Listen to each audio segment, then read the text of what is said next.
Hi, welcome to another edition of Shop Talk. I'm Dave Towle, being joined as always by Neal Rogers. How you doing, Neal? I'm doing great. How are you, Dave? I'm good. A couple people thought we were off the air. Someone thought we got canceled because we haven't done one of these for so long. Yeah. Well, we took a little break after all, kind of hitting so much with Interbike. And but that was crazy, huh? Yeah, and then last weekend with the USGP, we've been pretty busy. Yeah, I'm going to put you on the spot, and I really enjoyed your work. Who was your favorite interview? What was the coolest thing you got to do? Eddie Merckx? At Interbike. Yeah.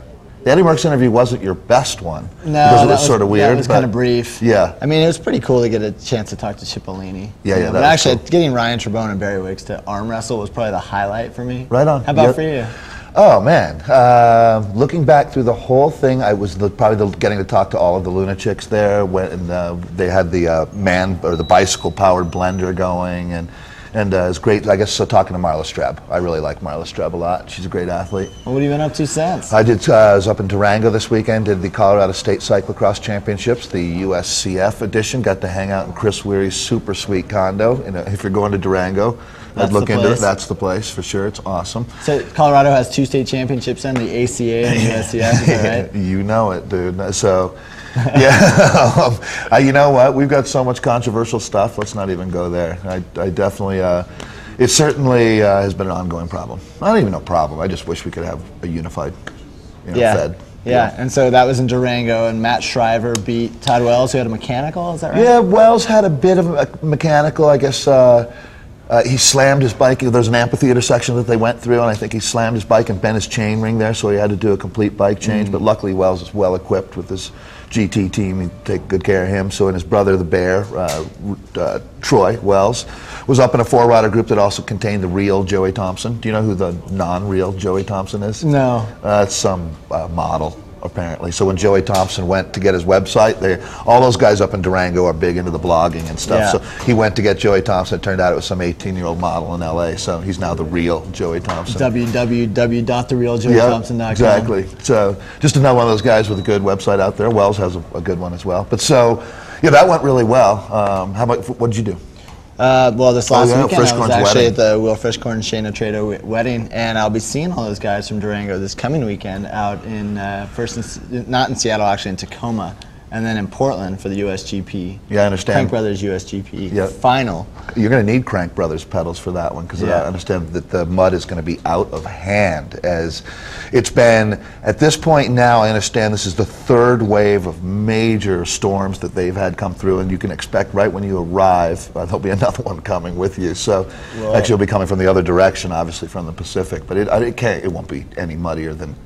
Or it will be the muddiest race we'll see all year. Yeah, 2 years ago, before Cross Nationals at Portland, I actually went to the Army Surplus store and bought some of those rubber irrigation boots. Right, good move. And and I'm going to be pulling those out and throwing them in the suitcase, because actually 3 years ago at Portland, I lost a shoe in that mud. It's insane. I mean, I literally, just. Well, you didn't get it back? Well, I got it back, but I mean, I took a step, and then then all of a sudden it was just a sock. Yep. And I mean, you can just imagine what it does to their tires. Those guys' tires, it's just that peanut butter, that sticky, just absolutely impossible to ride through. I mean, it can turn into, depending on the course, it can turn into half riding, half running. Sure.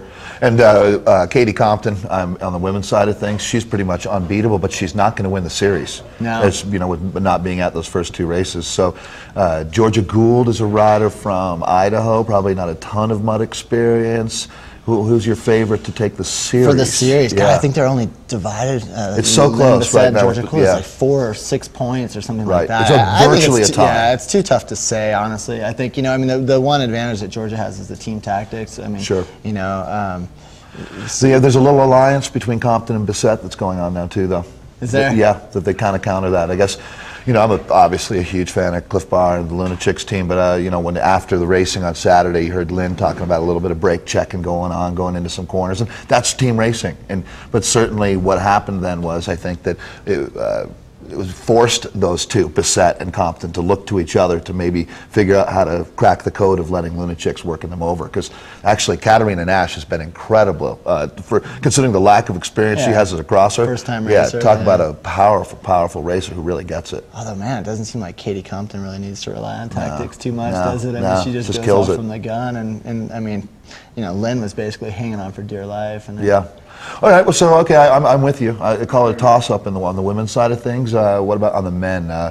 I was just blown away by, when you look at Ryan Trebon, he's like probably 6'5", 6'6". I mean, he's a bike racer and he's definitely slim, but that guy is so graceful. Yeah, and powerful too. Unbelievable. The first hill on the Sunday course in Boulder, his first move, and I think we have a video clip of that. And he just absolutely decided, I'm going to go now, and nobody could even react. I mean, he's throwing down, I'm guessing, 2,000 watts of power at that point. Like, it's amazing, those Kona bikes, but because the other twin tower, Barry Wicks, is certainly a big rider himself. So it was really cool to watch those two working together. Now, do you think there's any kind of alliance going on the men's side of thing to help counter what Kona's got going on right now? Yeah, maybe between Todd Wells and Tim Johnson. Maybe.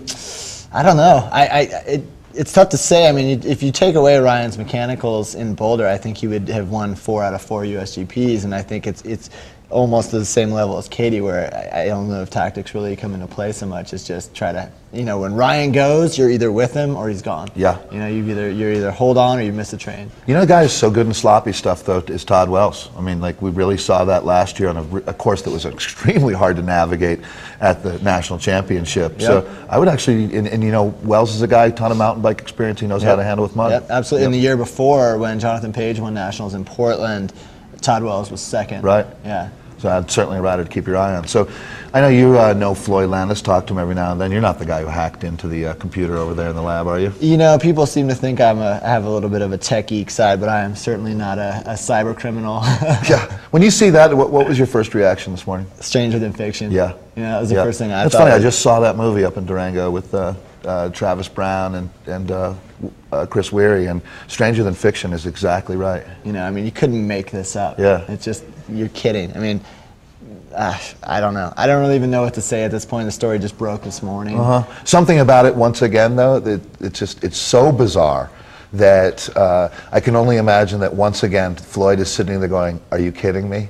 I mean, it's one thing after another, and I would, bet my bottom dollar that Floyd Landis was not aware of any associate of his trying to hack into that lab.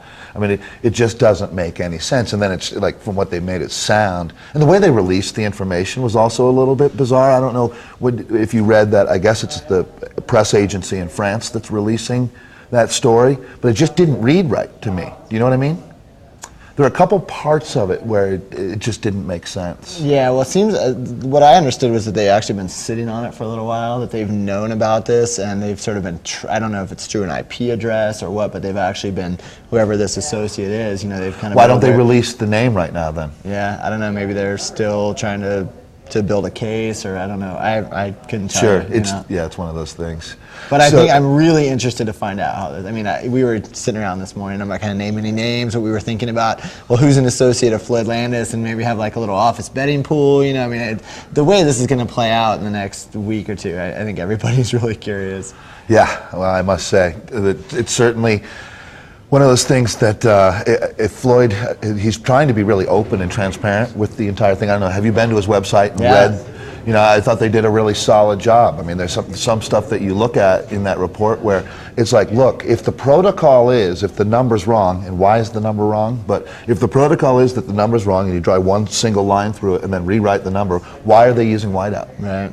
Well, he's also set, he and it's either Arnie Baker or Dr. Brent Kay are set to sort of release the second phase of their defense this weekend at the Tour de Tucson. So maybe next time we get together and talk some shop, we'll have a little bit more to discuss. Right, actually, Tour de Tucson sounds like fun. Maybe we should take Shoptalk on the road. Yeah, I actually did that ride once a few years ago. Through the gully and everything? Yeah, it's a lot of fun. So it was windy. It was a tough day in the saddle. Right, I guess that's all the time we have this week. We're going to try to keep these under 8 minutes. We've had some complaints. Yeah, only the diehards. Yeah, exactly. Even my mom was like, I can't make it through 12 minutes of Shop Talk. So hey, well, it's great. You're heading out to Portland, correct? Yeah, getting out the irrigation boots and the rain jacket and umbrella. Well, have fun for me out there. All right, thanks. All right, so for Shop Talk, this is Dave Towle and Neal Rogers, and we'll see you down the road, and you can see Neal in Portland.